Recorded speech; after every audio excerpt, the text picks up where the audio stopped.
This is Challenger Approaching, where we take a character who isn't playable in Smash Bros. Yet and theorycraft a full fighter design as if they did get in. Our challenger this time is from a series that's on everyone's minds lately. Pokemon's the talk of the internet right now, what with the big Gen 10 reveal and the cautiously optimistic responses to it. Pokemon's also had a very consistent Smash presence, introducing a newcomer in every single entry, usually from a recent generation. But what if I told you that's not the only path available? Pokemon's had multiple newcomers in one game before, including a couple wildcard picks. But could this secondary series mascot be the next one? Just like the flexible DNA buried within this ball of fluff, there's more going on here than meets the eye.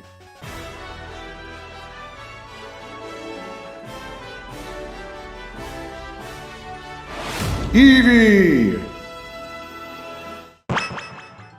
Eevee is a very ubiquitous Pokemon, especially nowadays. Eevee made its debut at the series' very beginning, envisioned as a creature that someone could have briefly encountered as a child and couldn't remember exactly what it looked like. More famously, Eevee was designed to be the first Pokemon with multiple forms it could evolve into. 3 at first, expanding over time to 8, and who knows how many others are out there. In-universe, the Eevee line's unusual genetic code lets them change and adapt as they grow to suit their environment or circumstances, which explains why they've been obtainable as a gift, a side quest / minigame reward, or encountered in the wild in every single region that's appeared in the game so far. As Pokemon grew as a franchise, Eevee and the various Eeveelutions only became more popular. A cute little dog / fox / cat / rabbit-like thing that can evolve into whatever form you want? Yeah, they were destined for attention. And as a result, the way the series has handled them has shifted over time. Originally depicted as rare and ambiguously endangered in the early generations, that was dropped over time as they became easier to obtain and an increasingly common sight alongside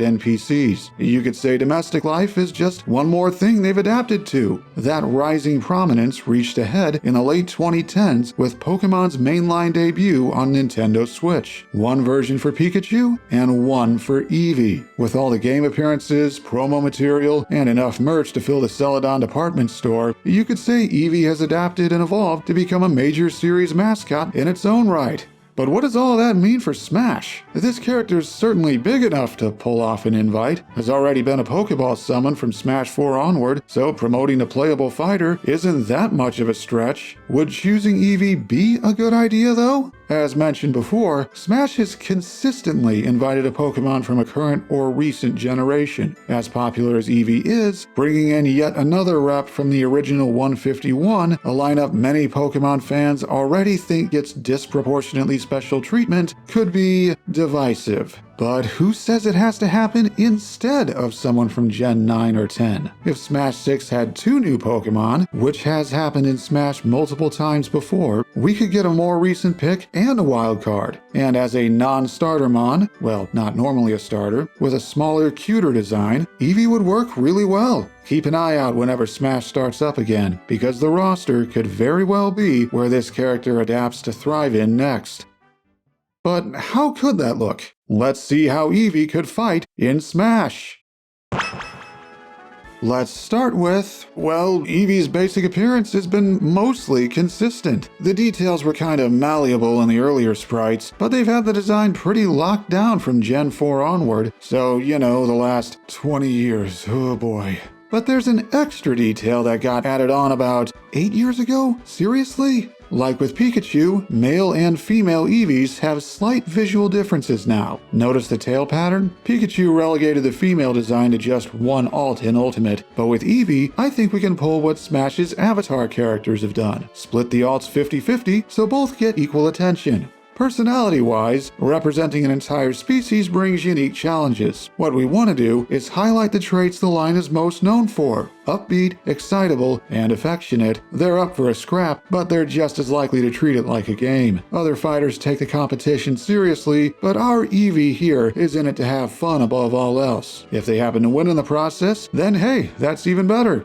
Alternate costumes for Pokemon characters can be hit or miss, but let's see what we can manage. There's the default brown color with off-white neck fluff, the first male Eevee alt, then second is a slightly lighter palette for the first female alt. After that, who remembers how the Pokemon Stadium games would shift the colors of certain mons based on their nicknames? Our next two alts use the furthest possible shifts Eevee can have in either direction, which also double as nods to Flareon and Jolteon. Fifth is a striking forest green that looks kinda like a Leafeon with mismatched colors. Sixth uses 2 shades of blue for a mix of water and ice. Seventh is a pale violet that embodies the mind and the heart. And last is based on Eevee's shiny palette. You could theoretically give them all their own headgear as well, but I thought it best to keep things simple for this video. Now let's go into greater detail. I know what a lot of you are probably thinking. Will this thing be able to evolve mid-match? Several fan-made Eevee concepts have done it, and it'd be a unique way to represent both the character and one of Pokemon's core mechanics. Well, you know how I try to make these challenger designs feel like they could exist in Smash for real? As cool as an evolution mechanic sounds, it'd require programming animations, moves, and stats for each form, several of which have very different body types and proportions. You'd basically be creating up to 8 semi-clones for one fighter, which would require so much sheer work that I just can't see the devs thinking it'd be worth it. Don't get me wrong, we can still do something interesting with all the latent elemental powers here, but you'll have to wait a while longer to see why those icons are there on the art. For now, what could Eevee's fighting style look like? Well, based on the lore, a well-rounded fighter who can adapt to any situation. As a jack of all trades, Eevee isn't amazing at any specific thing, but is competent at just about everything. Take advantage of that by focusing on the stuff you can do better than your opponent. There's also some mix-up potential for surprising people with, mainly involving Eevee's specials, but you'll still have to wait a while longer to see. Looking at Eevee's detailed stats, some of these are better than expected for an unevolved Pokemon whose stat line in the games is lacking. Well, let's say this particular Eevee is related to the one from the Let's Go games, a distant cousin, maybe. The partner Eevee in that has a better stat line than usual, while our Eevee here is meant to embody the species and not one individual. Pulling some ideas from their most prominent role ain't a bad idea. That said, these stats are still pretty mid, aren't they? Initial dash, running, and mid-air speeds are all around the middle. Fall speed is the same as Mario's, which used to be average but is slightly below nowadays. And weight that, while heavier than Pikachu, still only qualifies as a lightweight. And looking at those numerical ratings, their damage and knockout power are both mediocre. But there's more going on here than it seems. That very low size rating makes Eevee one of the smallest fighters in Smash, and therefore difficult to hit. Very good walking speed means they can make small adjustments to their spacing easier than most, and generally fast attacks are paired with a pretty good combo game. And that's only scratching the surface of what this character is capable of. We have visuals, we have stats, now let's see Eevee's moveset. First up, this basic Pokemon's most basic attacks. Eevee's jab combo is a bit slapdash yet effective. Starts by quickly jabbing one front paw forward, then if it hits, follows up with a point-blank headbutt. 2 total hits with very fast startup but very stubby range. How do you attack in front of you when you don't have arms? With a bite. It's not meant to seriously wound anyone, but it's stronger than it looks, especially when it pulls what the anime does sometimes and creates jaw-shaped motion trails in front of Eevee's head, giving the move a partial disjoint. Next is an up tilt where Eevee flips backward and strikes with her back half, briefly doing a quadruped version of a handstand in the process. This little fella's full of surprises. An anti-air and combo starter that hangs a little in the middle, making it more active but laggier than typical brawler up tilts.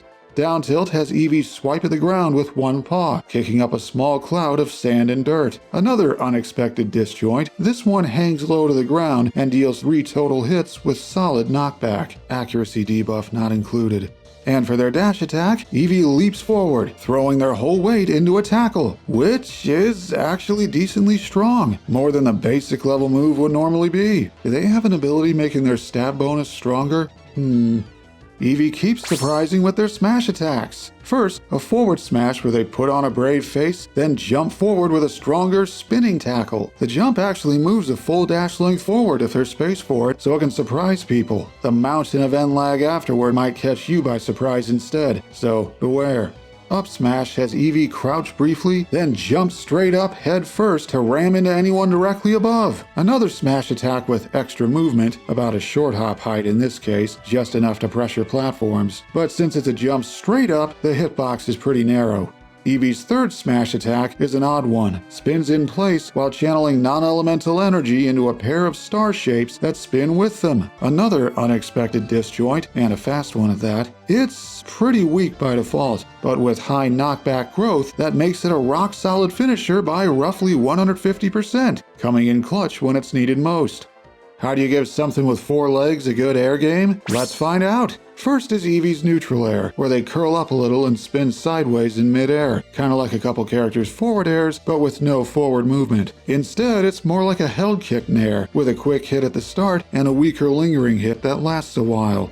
Eevee's forward air has them suddenly lunge and headbutt forward a short distance, then drift back into position. A sudden, small burst of movement with solid power. It's based on a recurring move Eevee's had in the trading card game, not on the lunge move from the video games.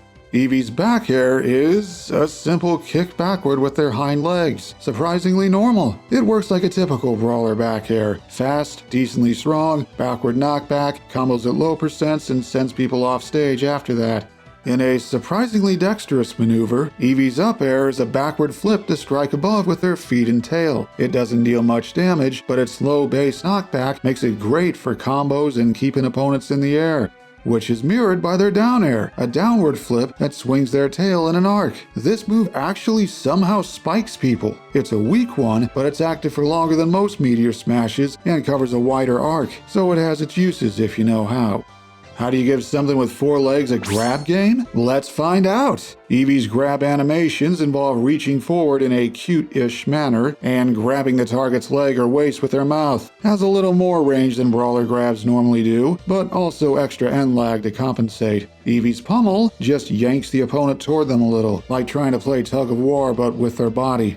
Eevee's throws are built off this unusual method of grabbing. Forward throw has them swing their head and fling the opponent away. Nice, simple, puts people off stage.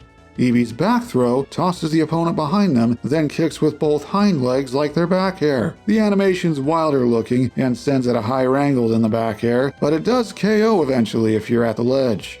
Up throw lobs the opponent upward, then slams into them. This one is Eevee's highest damaging throw, dealing upward knockback with a slight forward angle. And Eevee's down throw places the opponent on the ground, then repeatedly stomps on them? This goofy looking move deals minor diagonally forward knockback that makes it a combo starter up through medium percents. But if this Eevee is just having fun, we have to include a few taunts. First is an up taunt where they leap around in place and get fired up to do their best. Buffs to attacking stats not included. Side taunt has Eevee try to growl and act all fierce, but ends up looking more cute than anything. It's okay, it's the thought that counts. And finally, Eevee spins around in place and tries to catch their tail because whatever else going on is too boring. Alright, you definitely know that's part of you, so why? Oh well. And now, let's see what this wannabe fighter is fully capable of. Eevee's neutral special is something a lot of all-rounders have. A simple projectile. Learned naturally by Eevee as early as Gen 1, Swift is a non-physical normal-type move that doesn't hit very hard, but has perfect accuracy. How do we depict that in Smash? Well, press B, and Eevee forms non-elemental energy into a star shape and sends it forward. The projectile moves at moderate speed, goes a decently long way, and has slight homing that lets it curve a little toward nearby enemies. Only deals minor damage, but even that's enough for poking at opponents and opening them up. Sounds awfully simple, right? But here's the twist. By holding B instead of tapping it, 3 icons appear at your current position, 3 potential paths to choose. Press a corresponding direction, and you enhance the move to take on that element. Pressing forward performs Vapor Bubble, a larger, slightly slower projectile with no homing. Once it touches something, the bubble erupts in a powerful splash with enough knockback to actually KO. Pressing down instead gives you Stun Jolt. This wave of electricity travels diagonally down until it reaches a surface, then follows along it. It's smaller and easier to dodge than the Swift Star, but much faster. If it hits, it deals minimal damage and briefly stuns the target on contact. If you're close enough, it's easy to combo off of. And pressing up gives you Sizzle Flare. Instead of a projectile, Eevee backflips in place, creating a crescent-shaped arc of fire with surprising range, perfect for shutting down enemies approaching from the air. What looks like a simple projectile at first is actually 4 moves in one, each with their own uses, each embodying the power of one of Eevee's many evolutions. That said, there are some downsides to keep in mind. All 3 upgrades have extra N lag, and 2 of them are weaker if used in midair. Sizzle Flare gets smaller, and Stun Jolt doesn't stun for as long. And while you can hold B and wait to choose an upgrade, you can only hold for 1 second before the move fails and Eevee looks all dejected and sad. See where this is going? Let's check out Eevee's side special next.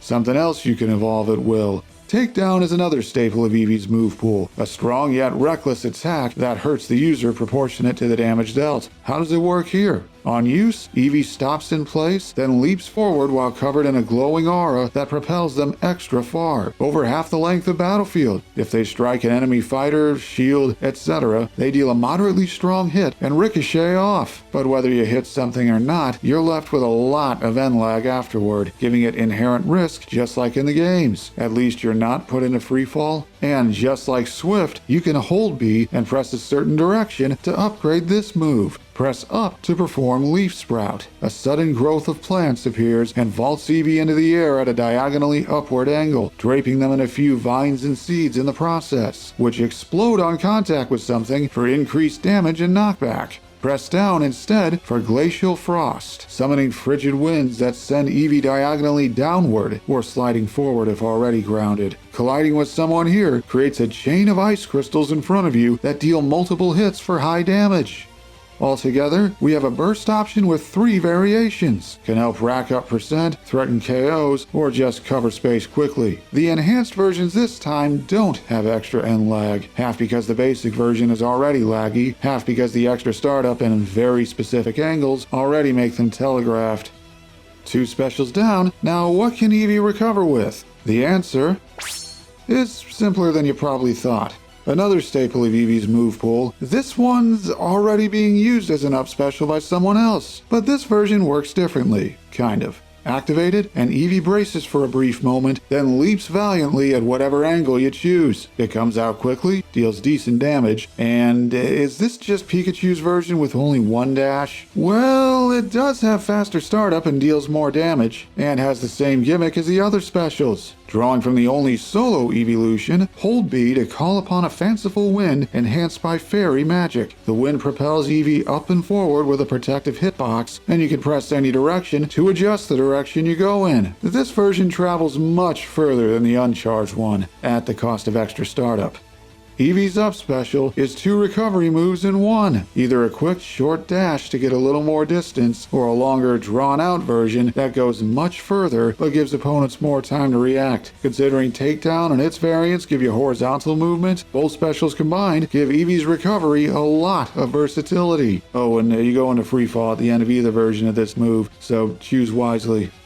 What's left for Eevee's down special? Well, only 2 evolutions remain, so let's see. Charm is a defensive move of sorts. In the games, it debuffs the target's physical attack stat by 2 stages. Our take on it is unique. On use, Eevee cowers in place, ducking down, scrunching up, and staring straight ahead with wide eyes to try and look cute, innocent, and not worth attacking. This makes you briefly smaller and harder to hit, but it's not very useful on its own. Its real purpose comes from the icons that then appear to Eevee's left and right, which is where depends on the direction you're facing. Press forward to perform Esper Mirror. If an incoming projectile touches you, it activates and reflects the projectile in the opposite direction, and its range is larger than other reflectors, turning the tables easily if you saw the projectile coming in time. Press backward though to use Umbra Shroud, a barrier of pure darkness that activates if a direct, non-projectile attack strikes you instead, unleashing a burst of dark energy with knockback based on the strength of the move that activated it, and it has a larger activation window than usual for a counter. This defensive special can counter or reflect based on what you need, with extra elbow room to pull off either one, provided you choose the right direction. Since the corresponding icons are in different positions depending on where you're facing, you have to think in real time to use the right one. Also, to make up for them being easy to activate, both versions have extra end lag compared to other counter or reflector moves, and neither of them help if your opponent just grabs you instead. And for our final smash, we've been borrowing the power of Eevee's evolution so far, but this super attack involves the real deal. Powered up by the Smash Ball, Eevee lets out an excited, a modified hyper voice that strikes anyone nearby. If an opponent is caught by it, they're stunned and transported to a cinematic set in a training arena. Eevee steps forward and the camera pans out, showing one of every evolution behind them backing them up. All 8 nod together and glow with energy from their respective elements, then spring into action. Flareon, Leafeon, and Umbreon striking directly, since their special upgrades are physical attacks, while the other 5 fire off elemental beams, all reaching the dazed opponents at once. Then the camera shifts back to Eevee, who now glows with a multicolored aura that flares up dramatically. They gather themselves, leap forward with all their strength, and charge into their foes with a massive elemental explosion. Who knew this little creature had so much potential? This is how Eevee could fight as a newcomer in Smash, a standout from their series origin who evolved over time to become a mascot in their own right. While not the strongest or flashiest, their available abilities, especially those who are able to invoke the powers of their evolved forms, can make them more effective fighters and more compelling newcomers than they initially seem. Eevee is a jack of all trades with incredible versatility thanks to all the different things their specials can do. Said specials also give them legitimate mix-up potential, able to vary the move's forms and timing. And thanks to being small and difficult to hit, they can slip around enemy attacks and find openings more easily. However, they have no aces in the hole other than low percent combos, forced to rely on their versatility to get by. Their mix-ups have limits, particularly timing-wise, limiting their available mind games. And since their damage and knockout power are both underwhelming, they can struggle to come back if they fall far behind. And there you have it, an under-the-radar newcomer pick with equally under-the-radar moveset potential. Turns out you can get the most out of the evolutions without an extremely impractical mid-match Evo mechanic by doing what Let's Go did. If you're wondering, giving 8 variants to every special would have made it hard to keep track of them all, and hard to get the one you wanted in real time. Wanted this moveset to be relatively simple and intuitive, so I gave each special specific upgrades based on different evolution groups. You probably noticed they weren't exactly the same as the moves in Let's Go. I wanted this Eevee to be more than just a reference to an almost 3-generation-old game. It also let me reference the evolution's English names. Not having to use the honestly pretty eye-roll where the original names was a plus. So, what do you think of this one? Convinced that Eevee could work as a secondary newcomer? Did I pull the concept off despite not doing the things so many fan-made Eevee movesets do? And hey, how about the new generation that just got announced? Who knows? Maybe they'll surprise us all and finally introduce more evolutions in Gen 10. Maybe even for a couple new types. Hey, I didn't say it was likely, but crazier stuff's happened, right? Anyway, thanks to the following for helping with this video. Shout out to my channel supporters through Patreon and YouTube's membership program. And those of you who are supporting me for as little as $1 per month, you know the drill. You get to vote on which of these characters goes next. Look at that. It's Metroid's new arc villain, warts and all. So, until next time, remember the professor's words. There's a time and place for everything, so no riding bikes indoors.